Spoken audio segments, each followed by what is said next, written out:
Hello दोस्तों, स्वागत है आप सभी का अपने चैनल इलेक्ट्रिकल विंग्स में।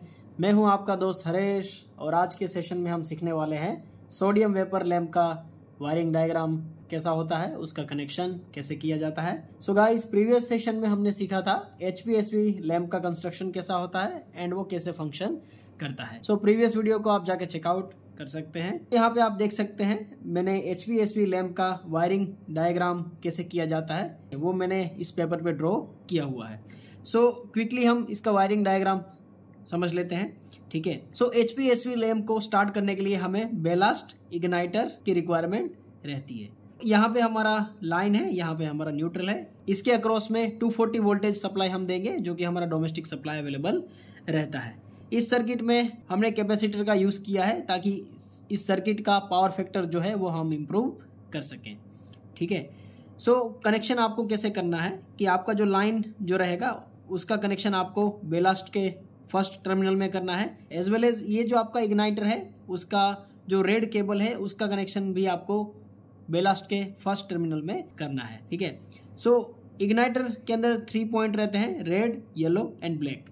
रेड का कनेक्शन हमने बेलास्ट के फर्स्ट पॉइंट में कर दिया है, येलो का कनेक्शन आपको बेलास्ट के मिडल पॉइंट में करना है एंड ब्लैक जो है उसको आपको न्यूट्रल के साथ कनेक्ट करना है। एंड ये जो बेलास्ट है जिसका थर्ड पॉइंट है उसका कनेक्शन आपको लैंप के साथ करना है, ठीक है। सो इस तरह से कनेक्शन किया जाएगा लैंप को स्टार्ट करने के लिए। सो ये जो हमारा इग्नाइटर है वो क्या करता है कि हमारा HPSV लैंप को पल्स स्टार्ट करने के लिए इग्निशन वोल्टेज प्रोवाइड करता है जो कि 1 kV से लेके 5 kV तक रहता है, ठीक है।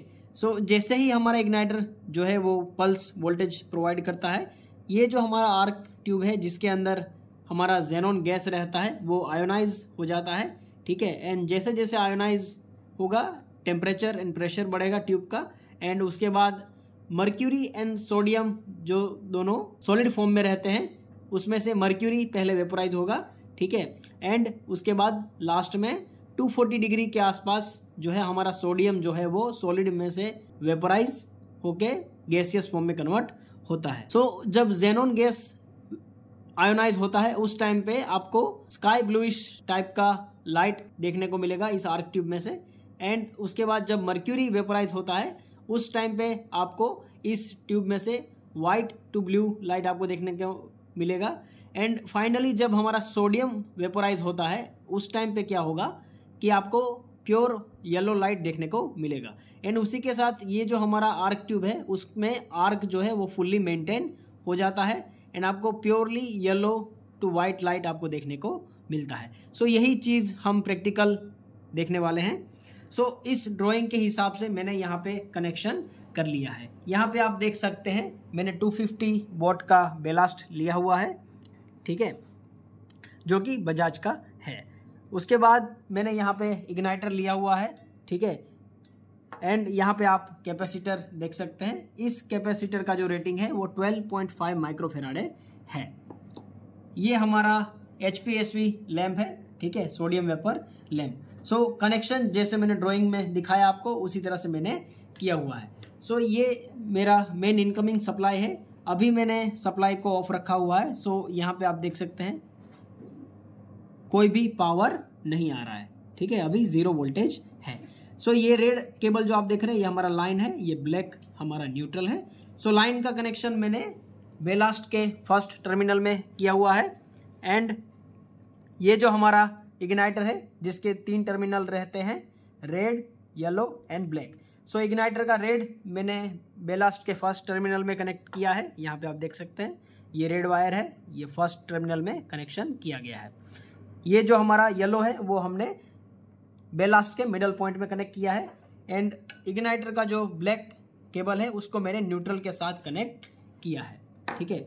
सो ये जो हमारा बेलास्ट है जिसका थर्ड पॉइंट जो है वो हमारे लैंप के साथ कनेक्टेड है। एंड ये जो हमारा न्यूट्रल है वो सेम लैंप के साथ कनेक्टेड है, ठीक है। एंड ये जो हमारा कैपेसिटर है वो मैंने सप्लाई के अक्रॉस में लगाया है ताकि इस सर्किट का ओवरऑल पावर फैक्टर जो है वो इम्प्रूव हो सके, ठीक है। सो अभी हम इसका जो है वो प्रैक्टिकल स्टार्ट करेंगे। इस लैंप को मैं जैसे ही स्टार्ट करूंगा इसके अंदर से आपको सबसे पहले ब्लूइश लाइट देखने को मिलेगा, उसके बाद ठीक है। सो ब्लूइश लाइट जब आएगा उस टाइम पे हमारा जेनॉन जो है वो आयोनाइज होता है एंड आर्क फर्स्ट मेंटेन करता है। उसके बाद धीरे धीरे टेम्परेचर एंड प्रेशर बिल्डअप होता है एंड उसी के साथ मर्क्यूरी वेपराइज होता है। सो उस टाइम पे आपको व्हाइट लाइट देखने को मिलेगा इस ट्यूब में से। एंड 240 डिग्री सेल्सियस के आसपास जब हमारा सोडियम जो है वो सॉलिड में से गैसियस फॉर्म में जब आता है, जब वेपोराइज होता है, उस टाइम में आपको इस ट्यूब में से येलो लाइट देखने को मिलेगा एंड हमारा आर्क फुल्ली मेंटेन हो जाएगा जब हमारा सोडियम जो है फुल्ली वेपोराइज हो जाएगा। एंड इस लैम्प को फुल्ली फंक्शनल होने में आपको 4 से 5 मिनट्स लगते हैं। सो ये जो हमारा लैम्प है, ठीक है, उसका लाइफ स्पान 24,000 आवर के आसपास रहता है। सो अभी मैं इस लैम्प को स्टार्ट करने जा रहा हूँ। सो यहाँ पे आप देख सकते हैं फर्स्ट आपको ब्लूइश लाइट देखने को मिला, ठीक है। धीरे धीरे ये जो हमारा आर्क ट्यूब है वो व्हाइट हो रहा है। यहाँ पे आप देख सकते हैं ये हमारा मर्क्यूरी का आर्क है वो मेंटेन हो रहा है, ठीक है। मर्क्यूरी हमारा वेपराइज हो रहा है, आपको व्हाइट कलर देखने को मिल रहा है और धीरे धीरे ये जो हमारा व्हाइट कलर है वो येलो में कन्वर्ट हो रहा है, यहाँ पे आप देख सकते हैं, ठीक है। सो जब ये येलो में कन्वर्ट हो रहा है उस टाइम पे हमारा सोडियम जो है वो वेपोराइज हो रहा है एंड आर्क का जो टेम्परेचर है वो धीरे धीरे इंक्रीज हो रहा है, ठीक है।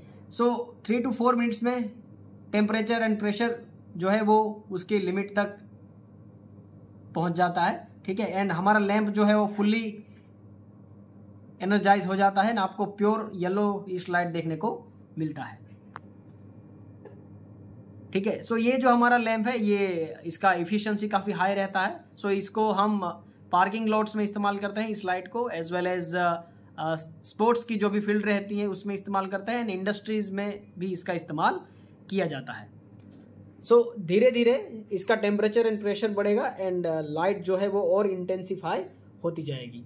सो इस तरह से हमारा HPSV लैंप जो है वो फंक्शन करता है, ठीक है। सो आज के सेशन में इतना ही दोस्तों। अगर आपको इस वीडियो से कुछ नया सीखने को मिला हो देन आप चैनल को सब्सक्राइब कर सकते हैं। Thank you for learning. Thank you.